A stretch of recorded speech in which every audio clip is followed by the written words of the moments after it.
Muchas gracias. Comenzamos la sesión cuyo contenido se basa en España, percepciones y realidades. Las percepciones suelen ser diferentes de las realidades y la distancia entre ellas marca el camino en el que debemos trabajar en base o bien para mejorar las percepciones o la reducción del gap entre ambas y que lo real y lo percibido coincidan o se acerquen lo máximo posible. Hay muchos tópicos en torno a cualquier país y específicamente, y hablando de España, se nos percibe, y hablo de tópicos, y así hay que entenderlo, como un país desorganizado, de gente poco trabajadora, que se echa la siesta, con horarios extensos y poco productivos, país de servicios, de fiesta permanente, de toros y sobre todo de desempleo. En el otro extremo, y para quien se molesta en indagar e informarse, somos un país puntero en temas tan trascendentales como la tecnología y la fabricación de automóviles, la tecnología y la gestión de la alta velocidad, las energías renovables, en biotecnología, en empresas constructoras, en gestión de aeropuertos, en tecnología de desalación, en empresas del sector textil, en telecomunicaciones, en restauración, con muchos restaurantes con estrellas Michelin, y por supuesto, y por dar un toque más humanístico, en este caso hablamos de en esperanza de vida y en donantes de órganos y trasplantes. Todo ello adornado, y creo que en las sesiones anteriores ya se ha puesto de manifiesto, con excelentes y prestigiosos gestores y directivos en los ámbitos financiero y bancario, de energía, telecomunicaciones, textil y moda. Y ya que esta ponencia quiere hacer también énfasis en lo que se refiere a los directivos y a las estrategias para la recuperación. Estoy seguro que la calidad de las intervenciones de nuestros ponentes nos van a permitir, desde ópticas y sectores diferentes, contextualizar la situación actual de sus percepciones y realidades, así como las claves para ayudar a la recuperación y al crecimiento, con una visión positiva y esperanzadora respecto al punto de inflexión en el que nos encontramos y que permite asegurar que hemos salido de la recesión, pero el camino que hemos de recorrer para generar ese crecimiento y volver a la senda del potencial de la economía española, y que se debe tener como primera prioridad, en este caso, la reducción del desempleo y el sufrimiento, palabra que ya ha salido también antes, al que nos hemos visto sometidos desde el año 2007-2008 como país. Sin más, damos la palabra a nuestros ponentes, que van a actuar por orden alfabético. El primero va a ser Hilario Albarracín, consejero delegado de KPMG España. Por favor, Hilario.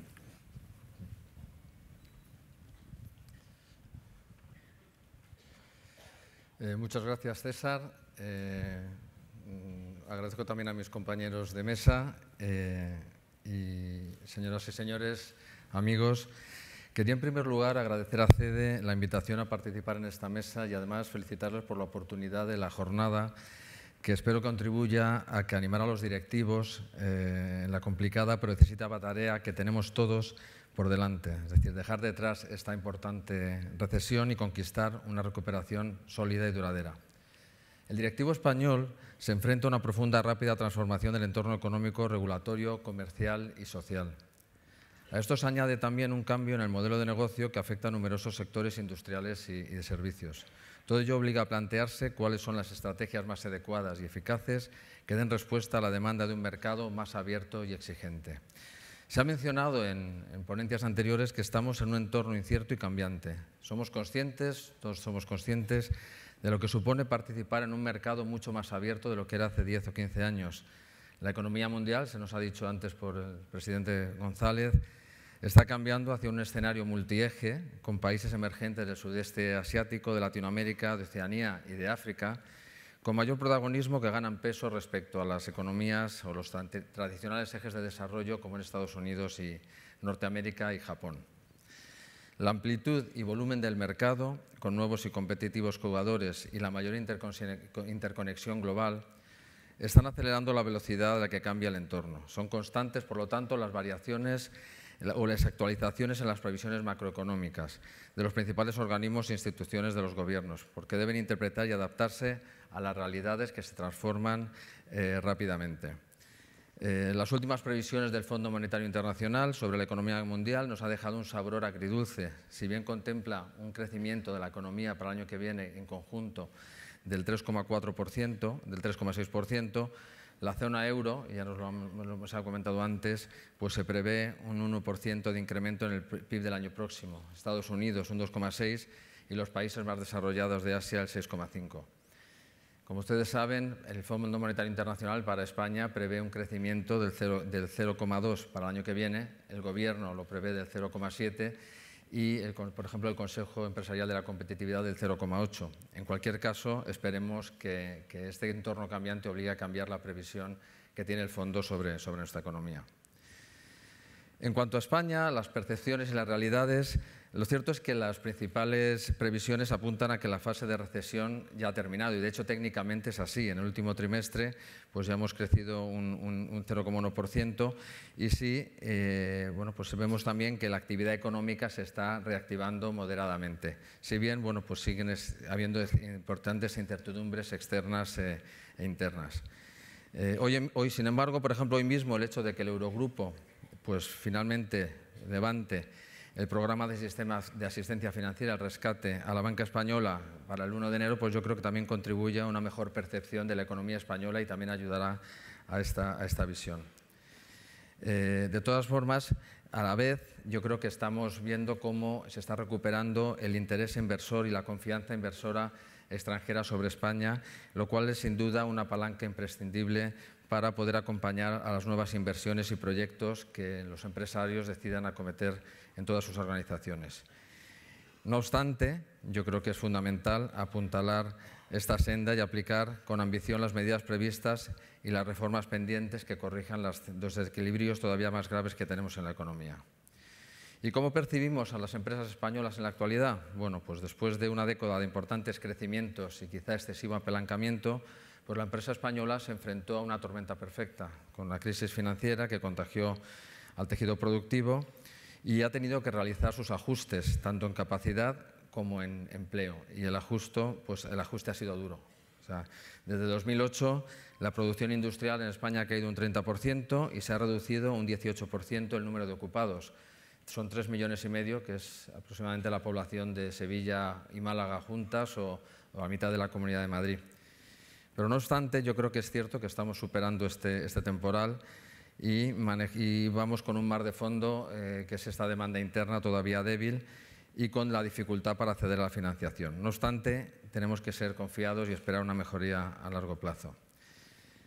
Como he dicho antes, la confianza en nuestro mercado es una realidad y se refleja en el incremento del apetito inversor en diversos sectores, tanto de automoción como en el industrial, en el inmobiliario o en el de servicios, y tanto de fondos de inversión como de corporaciones multinacionales. Nosotros en KPMG pues, percibimos claramente esta vuelta del interés inversor hacia nuestras empresas y bueno, que por un lado también animadas por bueno, pues dijéramos, el precio de nuestros activos, ¿no?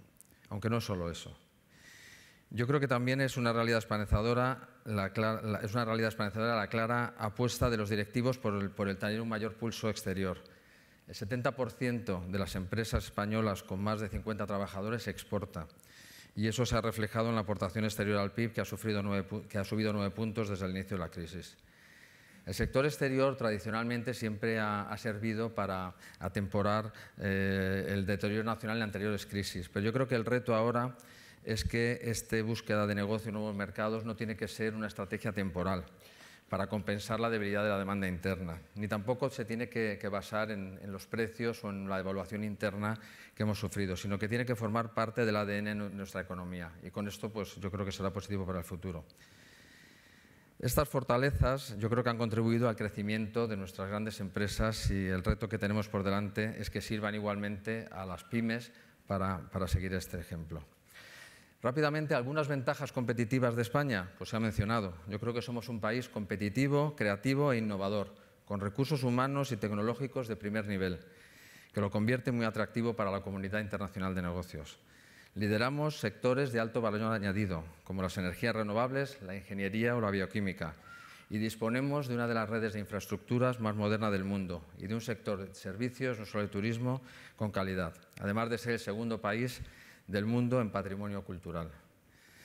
Se nos considera por muchas multinacionales asimismo como un país estratégico, no solo por nuestro propio mercado, sino por ser un hub o un nudo hacia también países del resto de Europa o de Latinoamérica.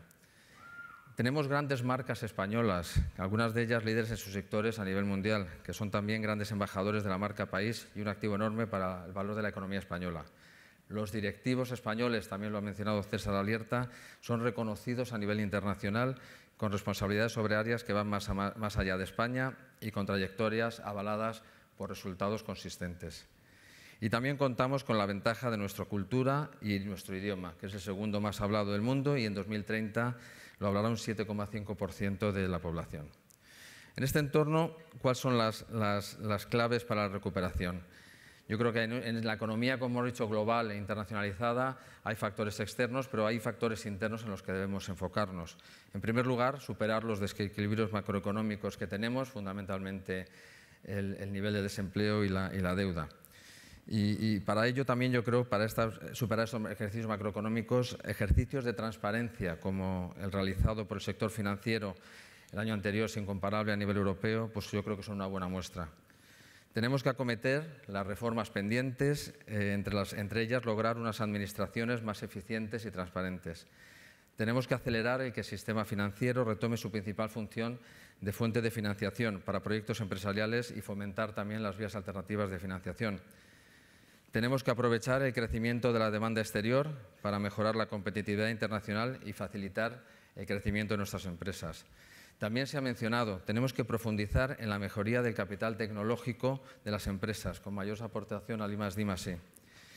Y finalmente tenemos que evitar el riesgo de euforia, de pensar que ya se han realizado las reformas y que los resultados llegarán sin perseverar en el esfuerzo.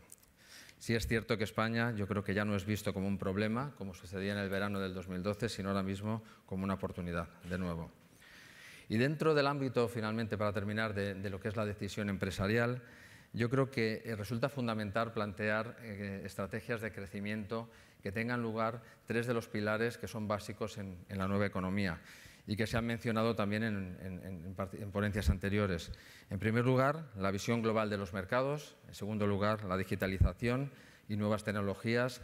Y en tercer lugar, que también se ha mencionado en la última fase de la ponencia del presidente González, en la ética, la responsabilidad y el gobierno corporativo. En cuanto a la visión global de los mercados, yo creo que todo el mundo tiene consciente que hoy día se produce en un país, se ensambla en otro y se vende en un tercero. Y que ahora mismo las comunicaciones dan las posibilidades de un mercado global. Nosotros, como presentes en 156 países, sí que vemos que diariamente hay proyectos que tienen enfoque global, no solo europeo, y del cual pues, muchas empresas españolas están participando en ello. Analizar dónde están las oportunidades, cómo se financian, cuáles son los socios, etcétera, es clave para todas las empresas españolas en la recuperación. En cuanto a la digitalización, bueno, ya se ha dicho mucho, una ponencia entera. Yo creo que es la revolución tecnológica mayor de todos los tiempos. Y bueno, me están dando ya sentido. Y finalmente, por sentir el ética y gobierno corporativo. Yo creo que en el trasfondo de la crisis se encuentra también que hay una crisis de valores compartidos y yo creo que ha tenido un impacto social. Y ahora mismo yo creo que un buen sistema de gestión y reconocimiento de los riesgos de las empresas y de gestión del gobierno corporativo es algo más valorado por las empresas. Como conclusión, y ya termino, yo creo que la recuperación económica no va a llegar por sí sola, la tienen que ganar las empresas y para ello el equipo directivo es su principal activo y estratega para lograrlo. Muchas gracias.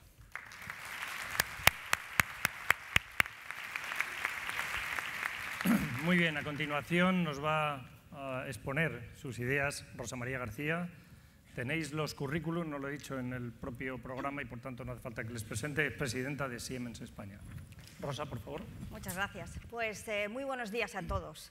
A mí me han pedido la brevedad de hablar en 10 minutos y de forma absolutamente telegráfica, así que esto como si fuera un Twitter gigante, y todos los que queráis mantener pues conversaciones digitales siempre me podéis encontrar en mi Twitter, Rosa García Tweet, ¿no? Y me piden que responda a esto, ¿no? ¿Cuáles son la visión de España en el exterior? Y yo os la voy a contar porque soy muy obediente, pero vamos luego, o espero, continuar con otra serie de reflexiones, ¿no? Yo creo que la crisis del año 2007-2008 lo que ha creado es, ha vuelto a hacer que nazca la sociedad del estereotipo. Hacía muchísimo tiempo que no nos dedicábamos a poner adjetivos mejores o peores a nuestros compañeros de mesa o europeos, ¿no? Y simplemente por leeros algunas de las gracias con las que se nos juzga, por ejemplo, el 83,4% de los británicos o el 80,54% de los estadounidenses o el 77% de los alemanes o incluso el 66% de los mexicanos piensan que España no es un país moderno. 4 de cada 10 opinan que España es un país de personas ociosas y poco trabajadoras. El 71% de las personas encuestadas por Elcano piensa que España es un país pobre. El 48% creen que es corrupto. Cuando le preguntamos a nuestros compañeros de mesa europeos, en un informe que se ha hecho en la Europa de los 17, pues ahí nos van un poquito mejor las cosas, pero solamente un poquito mejor. Se nos reconoce por nuestra calidad de vida, somos los segundos en ocio y entretenimiento detrás de Italia, somos cuartos en términos de estilo de vida, un poquito peor nos vaya en el tema de bienestar social y de calidad de vida política, solo sextos, y donde ya nos va fatal es en calidad de vida económica, donde somos los cuartos por la cola, solamente superando a Irlanda, Portugal, Grecia y Polonia. ¿Y esto para qué sirve? Pues para bastante poco, he de reconocer, perdonad. Pero, porque yo creo que esta es los adjetivos que nos ponen los que nos juzgan no informadamente. Porque aquellos que tienen que poner su dinero en hacer algún tipo de decisión con alguna empresa española opinan de distinta forma. Cuando los europeos y los americanos tienen que mandar a sus hijos a una escuela de negocio, lo suelen hacer a una española. Dentro de las 10 primeras mundiales, 3 son españolas. Y cuando hay que construir un puente, un edificio o un hospital en cualquier país del mundo, se contratan a nuestras constructoras. Y cuando hay que poner el dinero, se invierte en Inditex. Y así, y así, y así. ¿Y eso de qué os sirve a vosotros? Pues tampoco de nada. Quizá de optimismo para pensar que independientemente de si hay crisis o no hay crisis, hay algunas empresas que tienen éxito y otras que han nacido fracasadas. Y creo que la reflexión que os puedo hacer en los próximos 5 minutos que nos quedan es que tenemos que alejarnos de observar a esa España gris, llena de blancos y de negros, de pensar en todos esos tópicos que se nos rodean al exterior y plantearnos a nosotros mismos. Yo, como empresa, ¿qué puedo hacer para garantizar que tenga un éxito sostenible en el tiempo? Y aquí nuevamente pues me gustaría daros pinceladas muy rápidas. Lo que la crisis ha demostrado es que la economía del monopolio, la que no crea valor, es la que ha arrasado con todas las compañías, todas aquellas que estaban basadas en el intercambio de nada, en la especulación. Las empresas que tenían y generaban valor para sus clientes, tanto industriales como de servicios, son las que han estado siendo capaces de sobrevivir. Así que la primera cuestión donde hay que enfocarnos es cómo voy a ser capaz de identificar un grupo de clientes, y en este aspecto me ha encantado la reflexión del presidente Felipe González, donde decía: Internet rompe el espacio y el tiempo. Esos clientes que hasta hace 20 años estaban en la esquina de vuestra casa, pueden estar en cualquier punto del mundo.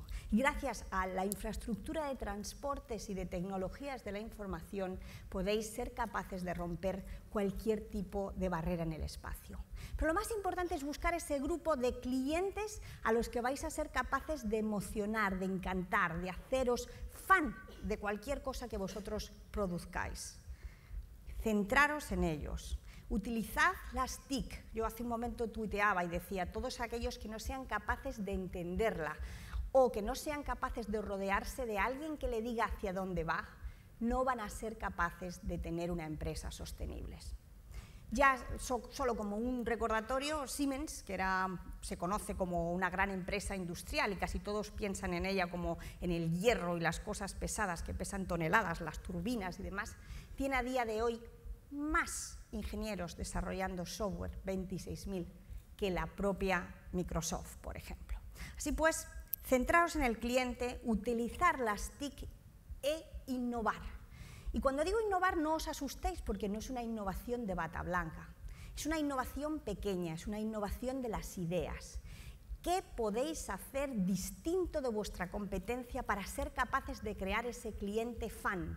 Y esto puede ser dónde vais a vender, cómo vais a transportar. Pensad que tendréis que ser los mejores en algo. El más rápido, el más barato, el más moderno, el más antiguo, da igual, los mejores en algo. Innovar, innovar, innovar. Y para innovar y centrarse en el cliente, lo primero que tenéis que hacer es crear una estructura donde los mejores quieran trabajar para vosotros. Y es muy importante que analicéis qué tipo de cultura empresarial estáis creando y qué tipo de poder de atracción de talento tiene vuestra empresa. Transparencia. Es muy importante, Internet va a hacer que cualquier cosa que vosotros seáis se vea magnificada. Antes uno podía contaminar un río, tener una buena relaciones públicas y plantar árboles y aparecer como la empresa más verde del mundo.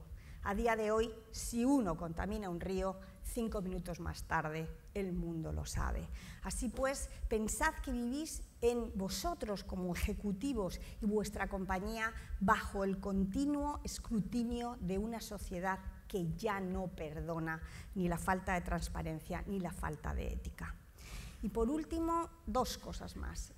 Quiero defender el tamaño. Se nos habla, sobre todo, de que tenemos que crear startup y desarrollar y cada uno crear su propia empresa, que si una empresa de un empleado contratara otro, pues ya crearíamos 3 millones de puestos de trabajo. Hasta ahí es verdad. E incluso hay dinero para hacer que una empresa de un empleado contrate su segundo. El problema es que esas empresas no son competitivas internacionalmente, no son productivas. España a día de hoy es un 34% menos productivo que puede ser Alemania. Y no tiene que ver con la calidad de nuestros recursos, tiene que ver con el tamaño de nuestras empresas.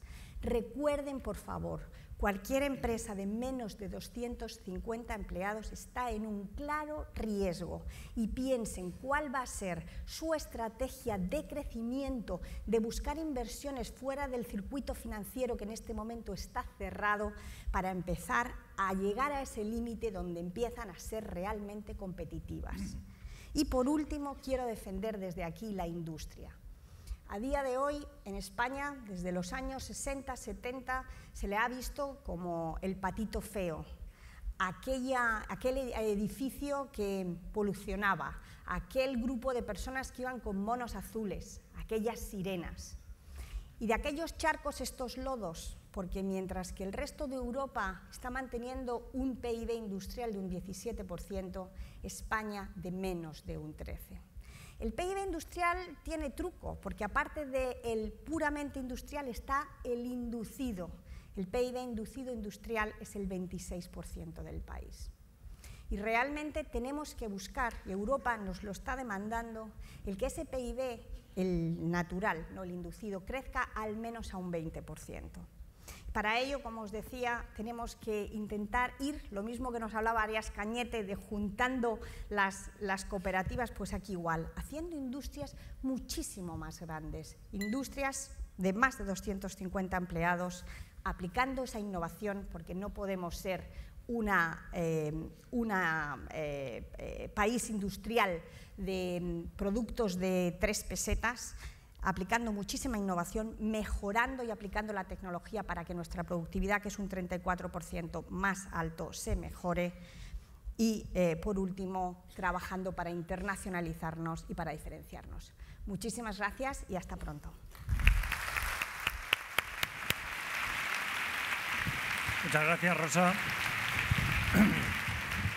A continuación, nos va a dirigir la palabra Raúl Grijalva, que es presidente ejecutivo de Manpower, y espero que tu ponencia vaya mucho más dirigida a las personas, teniendo en cuenta el origen de tu compañía y su negocio. Gracias, César. Buenos días. Efectivamente, mi ponencia va muy enfocada a esta parte de personas y talento. Es verdad que tenemos el privilegio, durante estos últimos años, de entrevistar cada día a miles de directivos, cientos de managers y muchos candidatos que cada día nos dan empíricamente parte de la solución de la estrategia de recuperación y que quería hoy compartir con todos vosotros, porque llegamos a la misma conclusión que probablemente hemos escuchado del presidente González, que lo único cierto hoy es la incerteza, la incertidumbre. Es decir, los modelos de negocio varían, los consumidores y los hábitos de los mismos también se aceleran y estamos viendo que muchas compañías tienen que adaptarse de manera rápida y cogiendo una ventaja evolutiva respecto al resto de sus competidores. En concreto, el caso de España, con una demanda interna que todavía está ciertamente parada y con un acceso a la financiación por parte de nuestras pymes relativamente complejo, creemos que la solución pasa por una internacionalización, que también hoy se ha hablado aquí, y también por unos cambios en los modelos de negocio, y que lamentablemente todo esto no puede resumirse en una potente página web o en un director de exportación. Nosotros pensamos que el directivo y el ejecutivo tienen un rol tremendamente crítico, basado en tres partes que yo creo son importantes. Una es cómo es capaz de diseñar la organización de su empresa. Una segunda parte que nosotros pensamos también crítica y que también se ha avanzado hoy mucho, que es cómo la tecnología y el uso de la tecnología permite hacer que su compañía sea mucho más eficiente, productiva y añada valor. Y una tercera parte, que es en la que me voy a centrar, cómo la gestión del talento y el liderazgo de cada directivo hace esa diferencia. Nosotros habitualmente hacemos una pregunta a nuestros clientes que hoy quería también lanzaros a todos vosotros, a todos ustedes, y es si tenemos en nuestras compañías el liderazgo y el talento capaz de transformar y hacer competitivas a nuestras compañías en la situación y en el entorno de incertidumbre que tenemos hoy. Nosotros presentamos hace muy poco en Davos lo que nosotros consideramos que era el modelo de liderazgo que un directivo tiene que tener en este entorno y lo resumimos en 4 aspectos que creíamos hoy tremendamente importante compartir. Uno, que este directivo, este ejecutivo, tiene que ser capaz de sacar todo el potencial de las personas y compartir esa pasión que decía hace un momentito Rosa respecto a la mentalidad enfocada al cliente y a las soluciones que tenemos que dar todos los que estamos aquí respecto a nuestro talento. Y también, en un tercer punto importante, que está más acertado con el modelo colaborativo, es decir, hacer que todas las personas de una organización trabajen juntas en modelo colaborativo de manera que sean capaces de sacar estas soluciones que anteriormente comentaba.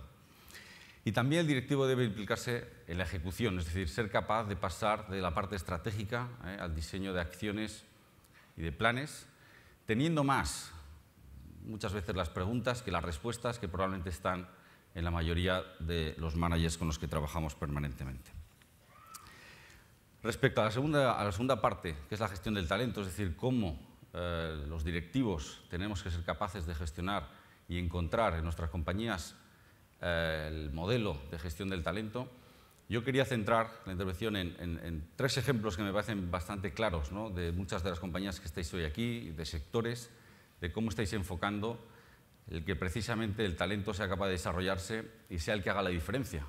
Comentaba hace un momentito con el presidente de UAE, people make difference, ¿no?, me decía él. Y efectivamente, en sectores donde estamos viendo que hacer más planas y ágiles las organizaciones, haciendo que todos los managers trabajen en un entorno colaborativo, está funcionando, y esto lo estamos viendo en sectores como la moda, donde España en los últimos años ha dado un salto importantísimo y donde hemos ayudado a contratar mucho talento de muchos países que se han puesto a trabajar de manera colaborativa, muy pegados a cada país para tener capacidad de reacción y adaptar cada producto y cada año toda la moda a cada uno de los sectores y a cada uno de los países donde esto está ocurriendo.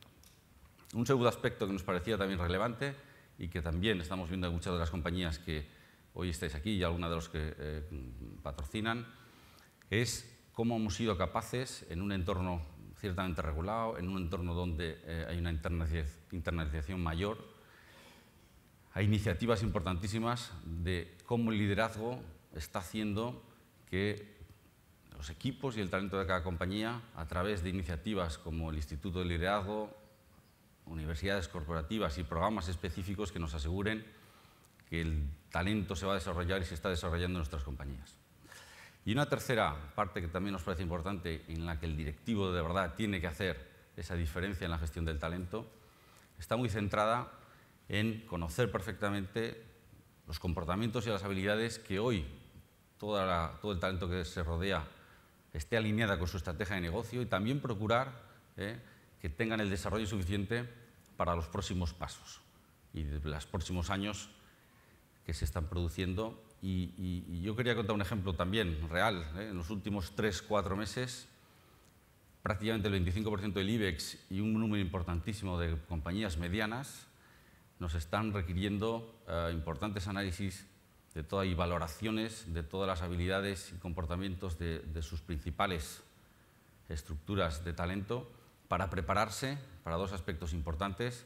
Uno, el crecimiento que va a venir, y también otra parte que creo que es importantísima, y es que estamos ya detectando en los niveles altos de managers, empieza a haber realmente un interés importante por saltar cualitativamente de empleo y de proyecto. Y aquí, de verdad, os tengo que decir que cada día que entrevistamos a cientos de directivos y cientos de managers que están buscando oportunidades profesionales, además del paquete retributivo competitivo, que por supuesto sigue siendo importante, la segunda y la tercera pregunta es qué entorno de liderazgo, qué entorno de talento esta empresa tiene, y segundo, quiero ir a un gran lugar para trabajar con todo este aspecto de desarrollo de talento.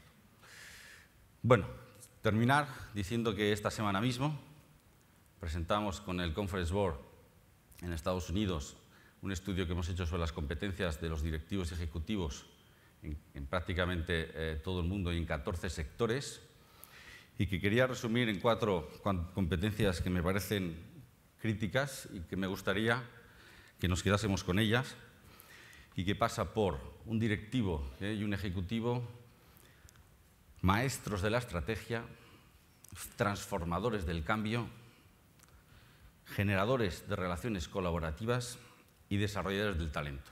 En definitiva, esto es lo que nosotros pensamos que necesita España para dar los saltos en modelos de negocio y internalización. Muchas gracias a todos.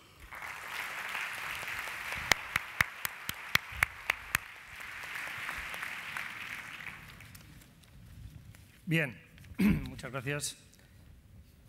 Si hay un país que en las ponencias anteriores creo que supone una esperanza, sobre todo para el futuro, en cuanto a su desarrollo y a la importancia a nivel mundial, desde luego ese país es China. China produce más ingenieros que todo el resto del mundo juntos, como ya se ha dicho.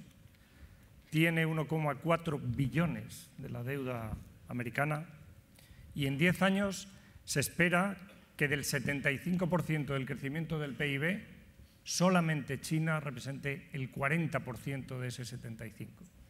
Creo que hoy tenemos la oportunidad de contar con Walter Yi, que nos puede reflejar claramente cuáles son sus opiniones, y desde luego debería ser un modelo para todos nosotros en el sentido de las soluciones para salir de la crisis que necesariamente tienen que pasar por el crecimiento. China lo está demostrando. Por favor, Walter. Walter es CEO de Huawei España y Portugal. Thanks, Mr. Session, and thanks all ladies and gentlemen. So we are very proud to be invited for this important conference. So today I would like to take a chance to introduce, brief introduction about Huawei. So we have been established in 1987, which is around 26 years old. We're still very young. So we have 150 employees worldwide, and we have been operating in more than 140 countries. So as a group, we have 3 business units. The first one is carriers business, it's a traditional infrastructure, and also we develop our business in the consumer, which is the smartphones, the devices, and then we also have business unit for the enterprise. So last year, we have been reached $35.4 billion globally. 70% is coming from overseas market. So we believe that the R&D, the innovation is very important. So out of 150,000 employees, 50% is working in R&D. And we also established 28 joint innovation centers with our important customers, and we have 16 R&D centers in the global market, in the global world. So we consider the 4 factors of the success under the umbrella of customer-centric culture. The first one, during the last 20 years, the China growth and international growth in the ICT market is tremendous. And secondly, we believe the R&D investment is the engine for the ICT industry growth. So every year, we provide more than 10% of our total yearly revenue in the R&D. For instance, last year, we invest 13% of revenue in the R&D, which is 48 billion. And then, as I mentioned before, we have more than 70,000 employees engaged in the R&D. And we're also collaborating with the world-leading management, like IBM, like Hay Group, for the work management system and process. And the last one is very important. We have some special program to maintain our talents. So we call it Employee Stock Option Plan, a program. For instance, the company is still private, or around 74,000 employees have shares in the company. For instance, our founders is only around 1.5% shares of the company. So we believe this kind of program can maintain the talents. They feel part of the company, they work together and grow together with the company. So I also, to have, very short introduction what we have done in Spain. We have developed our business in Spain for the last 12 years. Totally, we have around 900 employees and 1,600 indirect employees working here. 80% of them are Spanish, and 80% of them are working in the engineering and service part. So we have 6 offices, nationwide, including we have a global tech center in Malaga here. And in year 2011, we invest to build our network operation center to offer the high quality service to our operators. Here, we also, think the local innovation is important. So joint with our customers like Telefonica and Vodafone, we have the joint innovation result. Here, just 2 examples. Collaborating with Telefonica, we have been research the green solution can reduce more than 20% power consumption, which is very important to improve the OPEX and efficiency. And also, we have been joint innovation with Vodafone for the instant network, which just 3 boxes less than 100 kilograms, which you can install recover the communication within 40 minutes. Nowadays, this equipment has been donated to the Red Cross is using in the Philippines during the typhoon in the last days. So what is our perspective in the coming 5 years? So we believe the trends of innovation possibility. The first one, we think that everything is connected. So we foresee year 2020 should be more than 65 billion network users and more than 18 billion connections, not only for people, including machines, including electricians. Like for instance, you might use the coffee machine with the SIM card embedded. Secondly, we believe the customer experience is very critically important. So, for instance, thanks for the development of all operators, this year we say the 4G came in Spain market. So, in the next 5 years, we believe the customer experience, the bandwidth for the mobile data is increasing more than 10 times every 3 years. So compared to 3G, the 4G can provide more than 10 times speed, which allow the users to enjoy the high definition, even the high definition video service. And we also think the real-time intelligence is important to help all the industry to improve the efficiency. So we strongly believe that to invest in this ICT industry is not only benefit in our sector.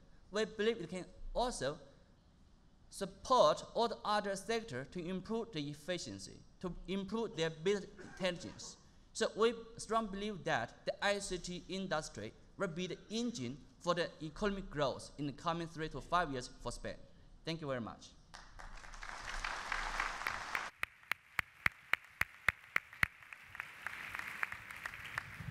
Muchas gracias, Walter, y como prueba evidente de la eficiencia, te han sobrado 2 minutos. Vamos adelantando un poquito el tiempo. Muy bien, a continuación tiene la palabra Ana María Pereda, como todos sabéis, es directora de Expansión. Buenos días. Quiero agradecer al presidente Isidro Fainé y a su equipo su invitación a este acto, que la verdad me hace mucha ilusión. Repasando mis notas ayer para prepararme un poquito esta intervención, recordé una portada a la que estoy especialmente orgullosa de Expansión, aquí traigo una copia, y es que el 13 de junio titulábamos Recuperación a la vista. La verdad es que se podía decir que arriesgamos, porque entonces no había ninguna voz, ningún analista, ni siquiera los políticos que hablaran de este tema, pero el equipo de la sección de Economía del periódico tuvo acceso a unos datos adelantados del indicador sintético de la economía que anticipa comportamientos de PIB a corto y a medio plazo y que además fue el indicador que atisbó cuando se entró en recesión hace 5 años. Y decidimos apostar porque efectivamente se acercaba la recuperación y acertamos. De hecho, mes y medio después, el Banco de España certificaba la mejora de la economía y en concreto el 31 de julio el Gobierno anunciaba un cambio de ciclo. Bueno, lo cierto es que desde el verano ha habido un goteo de indicadores al alza que ha hecho que cambie a mejor, afortunadamente, a mucho mejor la percepción de la situación económica, tanto dentro como fuera del país.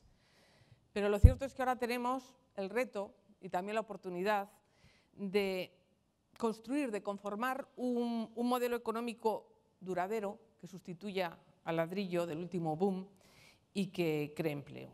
Así que he estructurado mi intervención, espero que de forma también telegramática, de la siguiente manera.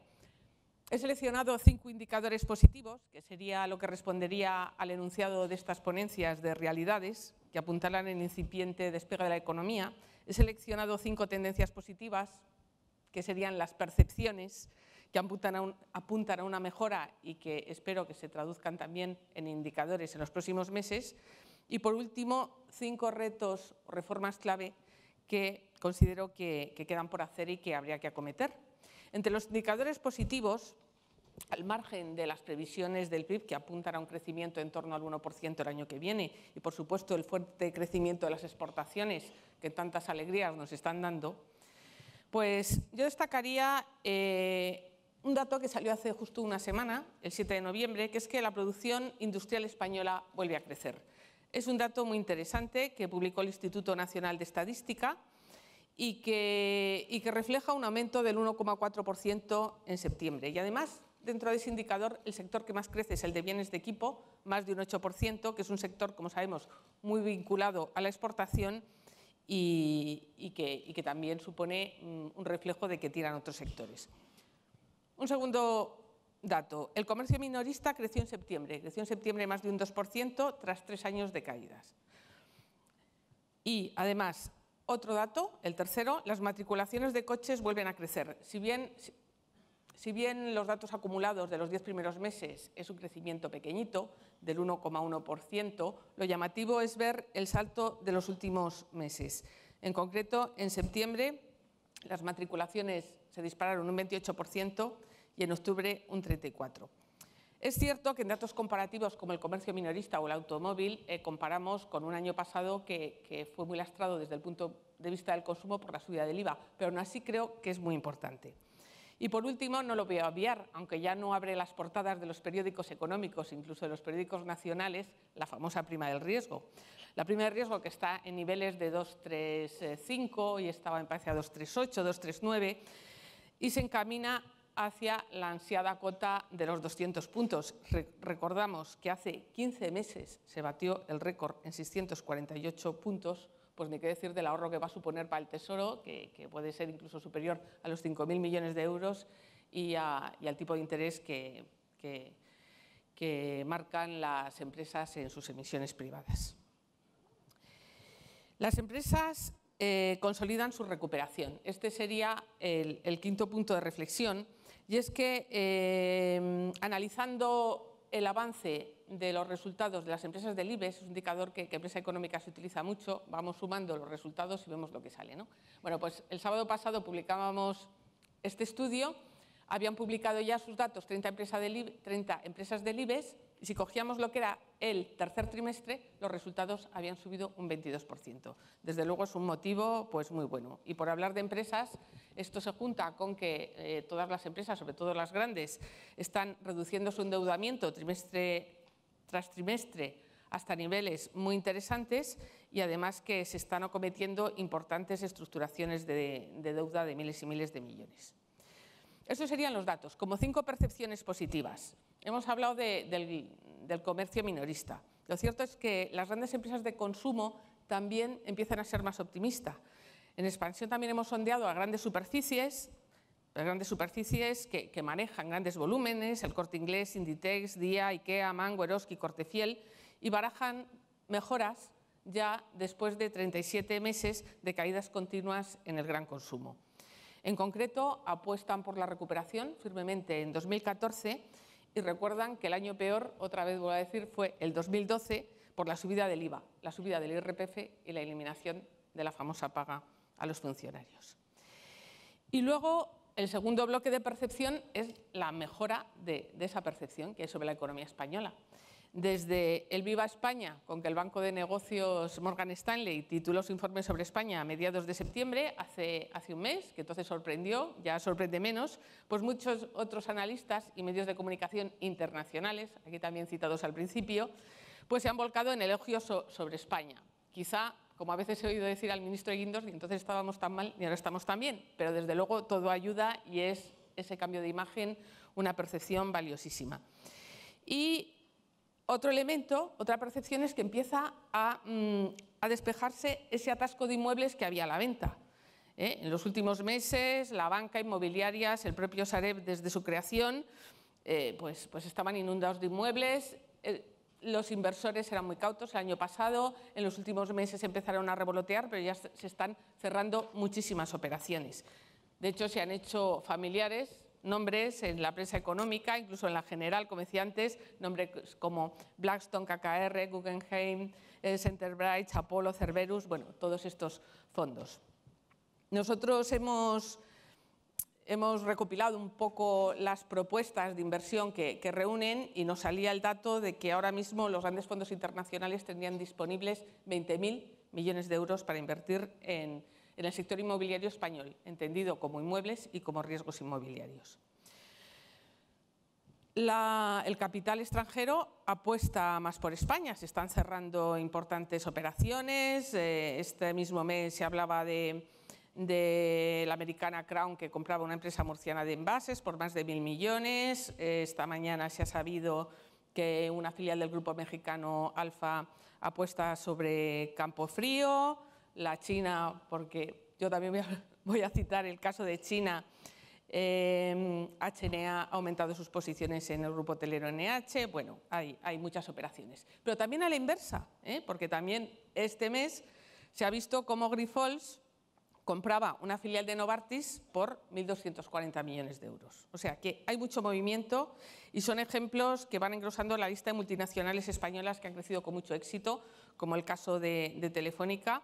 Comentaba esta mañana su presidente César Alierta cómo ya está implantada en 25 países, o Inditex o grandes grupos bancarios.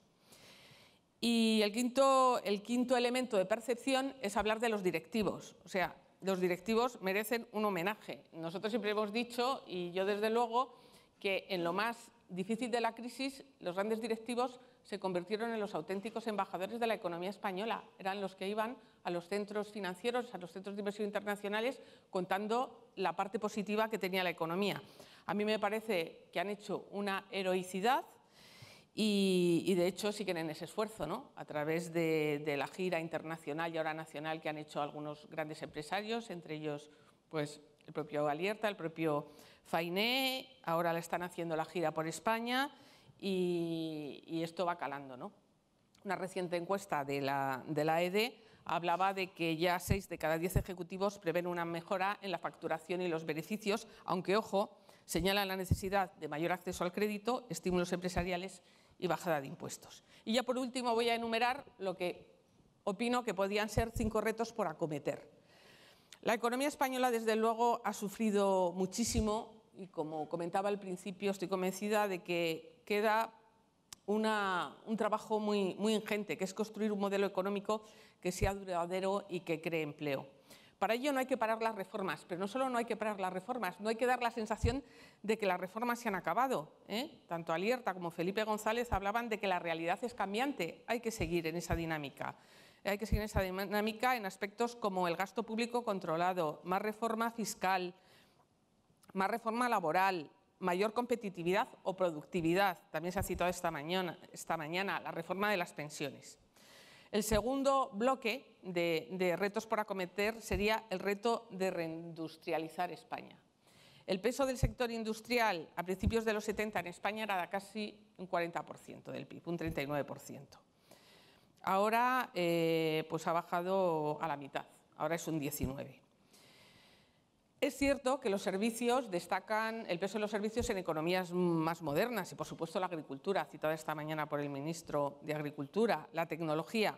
Pero también es verdad que la industria genera un núcleo de trabajadores estable, con menos estacionalidad que otros sectores y clave en el desarrollo de las exportaciones.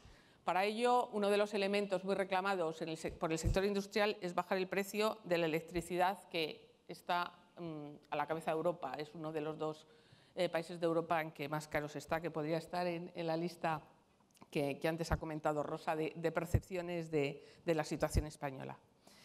El tercero sería crear condiciones para crear empleo. Incluso los observadores más optimistas de la economía española y, por supuesto, todos los organismos internacionales que se fijan en nosotros, el FMI, la OCDE, por supuesto Bruselas, son cautos, por no decir escépticos, sobre la capacidad de España para crear empleo. Y eso hay que luchar contra ello. Nosotros hicimos un panel de expertos para ver qué proponían, qué ideas se les ocurría para crear empleo. Salieron ideas como muy concretas, como la necesidad de que en las relaciones laborales haya primacía del convenio de empresa sobre el sectorial, fomentar los contratos a tiempo parcial y en prácticas, de forma que sean más flexibles, rebajar el IRPF y las cotizaciones sociales, una política activa o más activa de apoyo a la contratación y, por supuesto, reducir más aún las trabas a los emprendedores. El cuarto punto, solo me quedaría cuarto y 5 y acabo enseguida, es la reforma de las administraciones. A ver, reducir el gasto autonómico y avanzar en un auténtico mercado interior español es muy importante. Y además puede mejorar muchísimo la eficiencia. Todavía quedan muchas duplicidades y todos lo sabemos y todos sabemos ejemplos entre competencias de administración nacional, autonómica y local. Estos días alertábamos en Expansión de un dato muy llamativo, nos llamó mucho la atención. Las autonomías en el presupuesto que están haciendo para 2014 vuelven a gastar más. De hecho, si sumamos el gasto presupuestado en sus presupuestos, en el conjunto del territorio español, el incremento asciende hasta los 150.000 millones de más gasto presupuestado para el año que viene. Como suele decirse, Increíble, pero cierto. Y por último, los impuestos. La verdad, los impuestos es el gran debate, es la decisión que más impacto directo va a tener en el consumo y en la actividad empresarial. Es una medida que ha estado ausente en los presupuestos de 2014, en que los motores de crecimiento se han fijado, y está bien también, en la exportación, en la investigación y desarrollo y en las pymes, según se desprende de los presupuestos de 2014.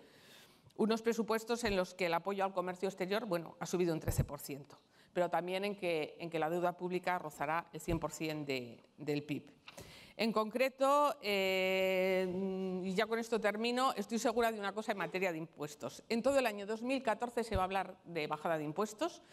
De hecho, ya se está hablando, y es una bajada de impuestos que creo que no se aplicará hasta el año 2015, antes de las elecciones. Bueno, pues esperaremos.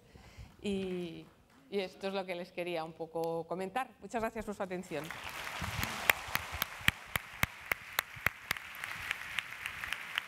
Muchas gracias, Ana.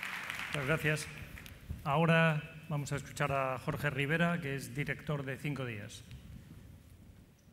Estamos en el momento de recoger las preguntas, porque es la última intervención. Señor alcalde, señores organizadores, miembros de CEDE, amigos, muy buenos días, y en primer lugar quería darle las gracias a la organización, al equipo que dirige don Isidro Feiné por darnos esta oportunidad, a 5 días y a mí como cabeza visible del diario económico decano de la prensa española, de participar en este acto que realmente me parece muy importante por la cantidad y por la calidad de los asistentes. Verán ustedes, cuando el equipo de CEDE me propuso intervenir y me dijo: la mesa en la que vas a participar tiene el título España, percepciones y realidades. Rápidamente me puse a pensar qué tratar de transmitirles a todos ustedes en estos momentos. Y en realidad lo que voy a tratar de hacer es tratar de traducir lo que ustedes, gran parte de ustedes con los que tengo el honor de tratar habitualmente, me trasladan tanto de datos como de percepciones, tanto de realidades como de sentimientos. Y he tratado de ordenarlo esto en un par de decálogos. Esto de las listas, querida Ana, debe ser manía de director de periódico. En un decálogo quiero recoger las razones que invitan al optimismo, y en un segundo decálogo quiero hacer una pequeña reflexión sobre las sombras y los riesgos que evidentemente se ciernen sobre la recuperación en la que creo que sólidamente estamos entrando. Y lo haré de la manera más breve posible. César, no te preocupes, antes de que me toques la campana. ¿Vale? Bien, entre las razones o el decálogo de razones que invitan al optimismo, en varias coincido con algunos de las personas que me han precedido en la palabra. La primera y más importante es un dato evidente, y es el final de la recesión. El PIB ha crecido un 0,1% en el tercer trimestre.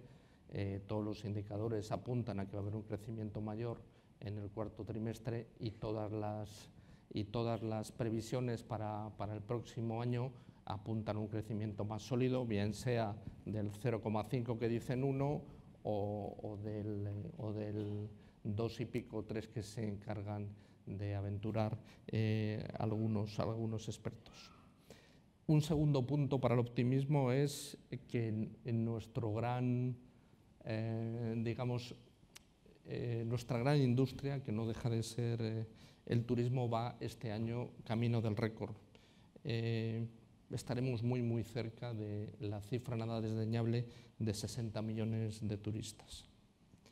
Un tercer punto es evidentemente el sector exterior, que ya se ha glosado aquí ampliamente, con una balanza exterior en números negros y una reducción muy considerable del déficit comercial. En cuarto lugar, una inflación absolutamente controlada. Por supuesto, no veo ningún tipo de riesgo en que entremos en deflación, que además está viniendo acompañada de una cosa muy importante, que es la moderación salarial. Quinto punto es la bolsa. La bolsa está en estos momentos entre las más rentables, si no la más rentable. Creo que la alemana estamos casi empatados, la más rentable de Europa, con una notable llegada de capital extranjero, que no solo es especulativo, sino que también es productivo.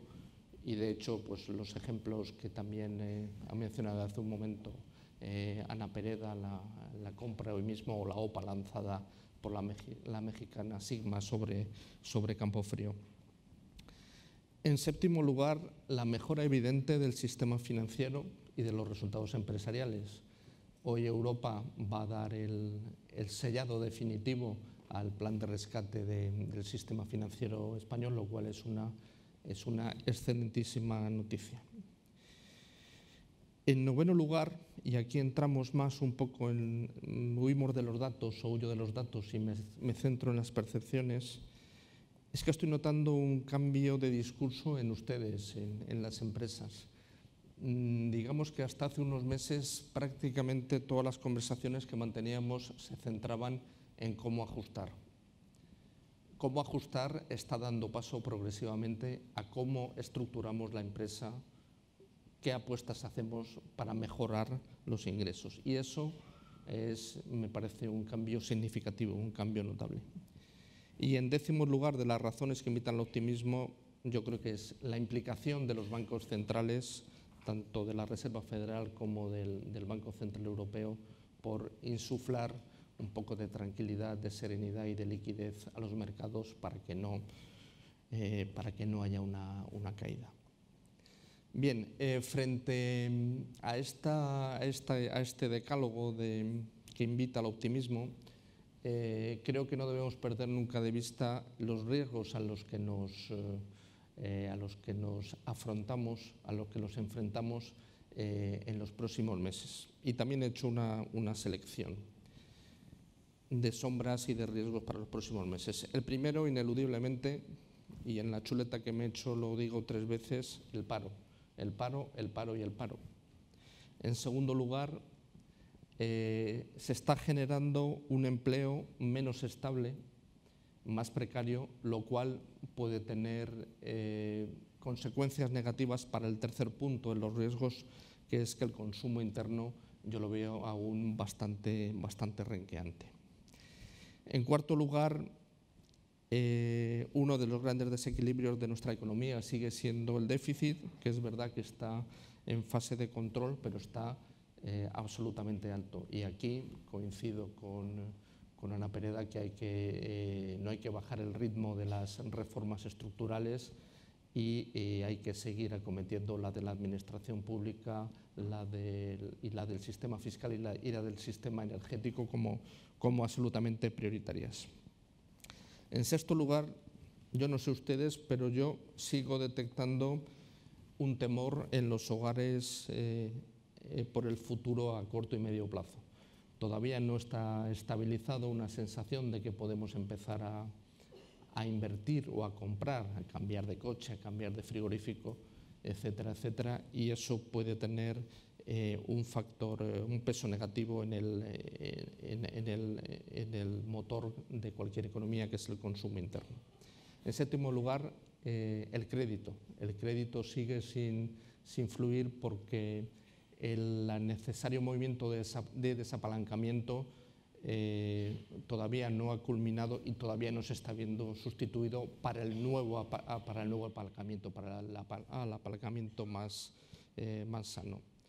En octavo lugar, creo que es peligroso que el ritmo de crecimiento sea excesivamente lento. En noveno lugar, y me agrada mucho que esté aquí con nosotros el alcalde de Málaga, que yo creo que es uno de los alcaldes con más peso más peso en el conjunto del mapa político municipal de España, y es que yo le tengo mucho miedo al ruido político, señor alcalde.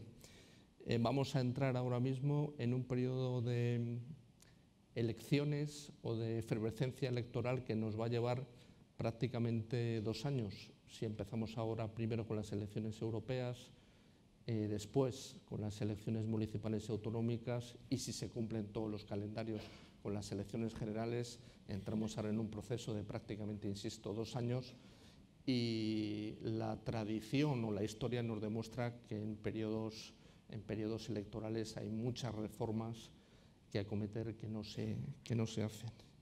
Me preocupa también que desde los partidos políticos no haya una resolución clara sobre el modelo de Estado, y me preocupa mucho más la desafección ciudadana sobre los partidos políticos y sobre las instituciones.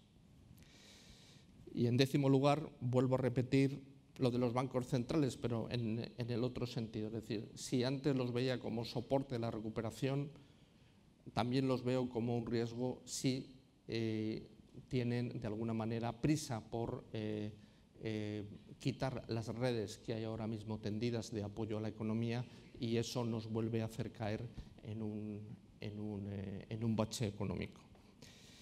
Bien, hasta aquí los 2 decálogos. Ahora me gustaría irme al título general de estas jornadas, a la segunda parte en concreto, que es el valor del directivo. Mi opinión es que estamos tocando fondo claramente y que estamos con unas perspectivas muy importantes de crecimiento sólido y más rápido de lo que se puede esperar. Pero ahí es donde ustedes juegan un papel fundamental. Estoy absolutamente de acuerdo con el presidente de Telefónica, con el señor Alierta, cuando esta mañana ha dicho que ustedes son posiblemente los mejores directivos del mundo.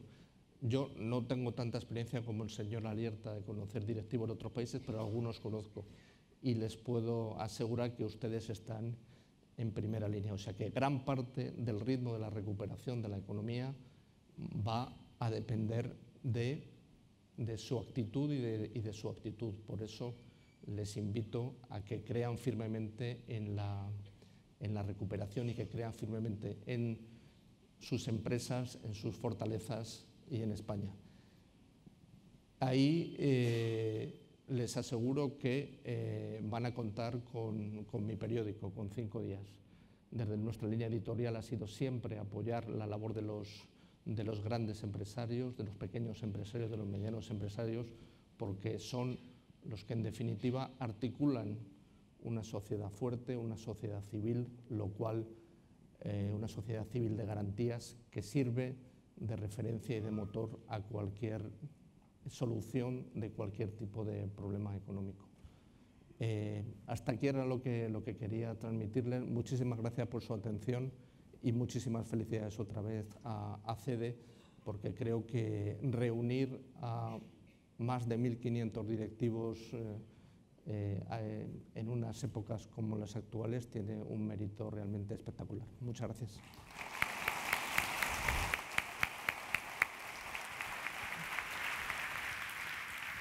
Muchas gracias, Jorge. Además, has cumplido escrupulosamente con el tiempo. Bien, tenemos algunas preguntas y os voy a pedir, por favor, que seáis breves en la contestación. La primera es para Walter.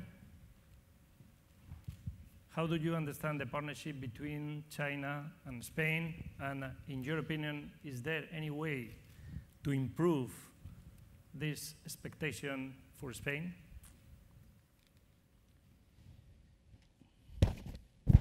So first of all, we think during the last 40 years, so this year is the 40th anniversary of celebration of the diplomatic relationship between China and Spain.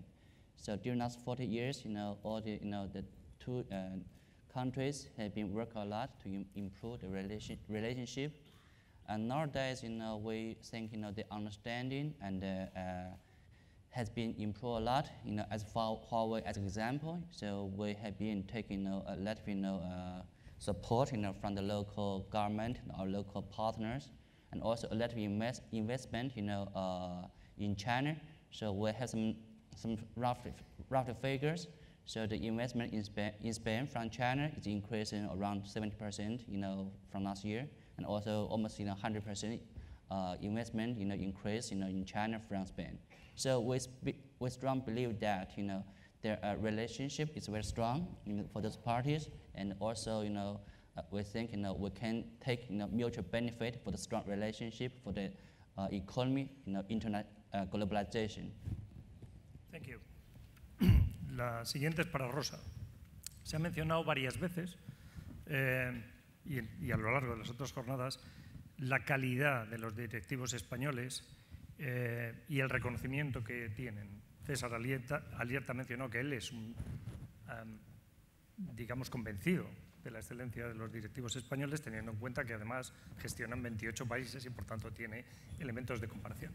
Tú que te has movido siempre en entornos internacionales, ¿crees y puedes mantener ese criterio respecto a lo que has visto en las compañías multinacionales y los entornos donde te has movido?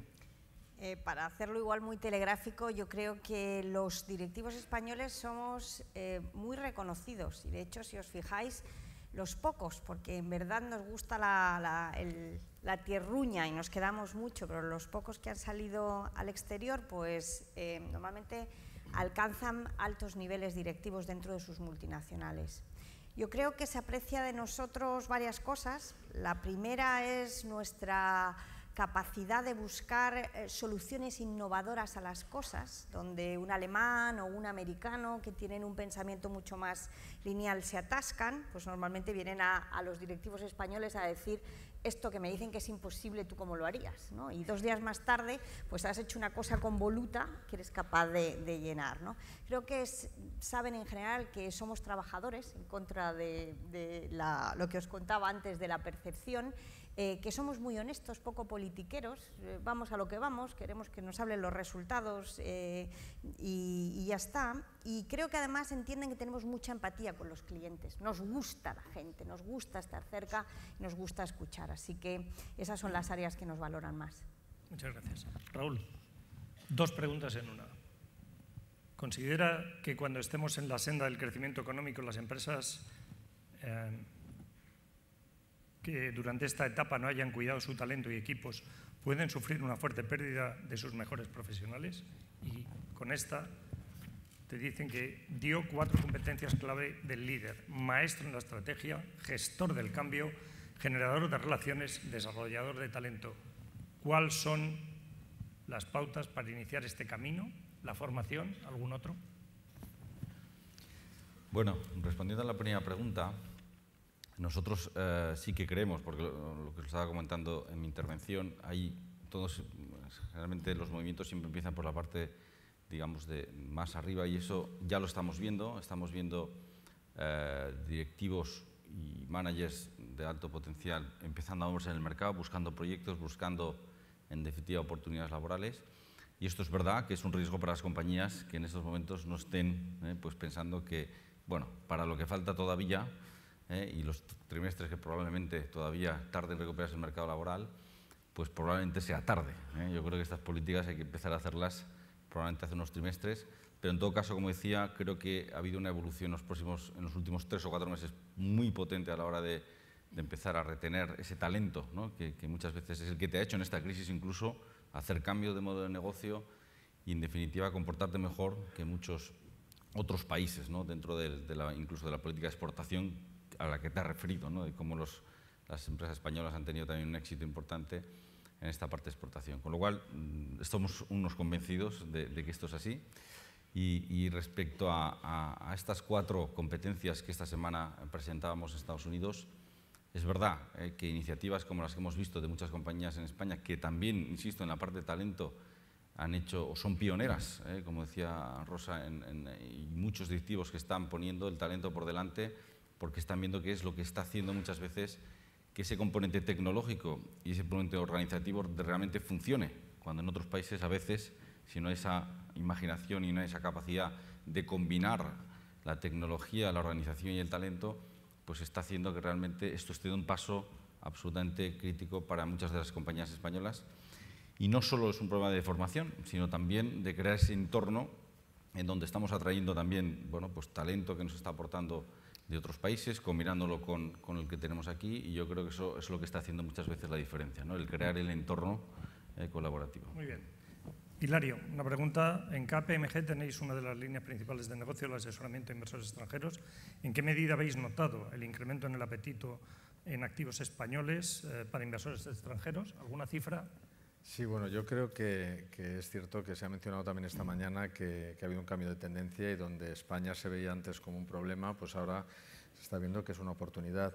Y yo sí me gustaría destacar que por las últimas inversiones que también ha mencionado Ana Isabel, podemos mencionar el tema de Mivisa, fabricante de envases o de otra consultora, Everis, no solo las inversiones están buscando la ganga que en determinados activos puede haber en precios, sino que está habiendo inversiones bueno, pues que van a mejorar la producción y la producción industrial española, ¿no? Entonces yo creo que eso es importante. Muy bien. Ana, dos en una, rápidamente, que solo nos quedan dos preguntas más. La primera es, ¿y la economía sumergida? Y la siguiente es, ¿qué opina de las hipotecas, de la hipoteca que tiene la industria española gracias a la política energética del anterior gobierno con el fomento de las energías renovables? Vale. La economía sumergida es un problema, yo diría que endémico de la economía española. Y en la medida en que se haga una política fiscal más eficaz, tiene que aflorar, tiene que aflorar. Sí me da la sensación de que había mejorado, o sea, que había bajado, es una sensación, el peso de la economía sumergida, a lo mejor en los años de bonanza, pero que en la crisis como que hay a lo mejor cierta permisibilidad de, bueno, con lo mal que están las cosas, vamos a mirar para otro lado, ¿no? En general, en la sociedad. No hablo solo no hablo aquí de Hacienda, sino en general. Pues yo creo que es un gran problema y que en una rigurosa política fiscal tendrían que aflorar. Hombre, Hacienda está haciendo sus esfuerzos, ¿no? Hoy contamos en el periódico que bueno, en su afán de inspeccionar, pues va a irrumpir en bodas, bautizos y comuniones para ver si tributan convenientemente, ¿no? Pero es un gran problema y está ahí. Y sobre la reforma energética es que hemos hecho páginas y páginas, una reforma con la que nadie está contento. El Ministerio dice que eso es un símbolo de que sea acertada, pero lo cierto es que la energía eléctrica, como he dicho, es de las más caras de Europa, segundo país en que es más caro, y que en las renovables también me da la sensación de que han pagado justos por pecadores, que de verdad hubo inversores, tanto internacionales como empresas solventes españolas, que apostaron por esa línea. Y digo de paso que hay empresas españolas que están ganando dinero y haciendo proyectos en energías renovables en el extranjero que están saliendo bien y que lo empezaron a hacer con la bandera de la fuerza que tenían las energías renovables en España, pero que hubo abusos efectivamente y hay mucha confusión, hay mucha confusión, ojalá se aclare, pero que han pagado también un poquito justos por pecadores también me da la sensación. Muy bien, y la última para Jorge. Esta es muy especial por la sensibilidad que hay en términos generales en el mundo empresarial. ¿Por qué no se hace más hincapié en cumplir la ley de morosidad? Es clave para la recuperación. Se incumple sistemáticamente.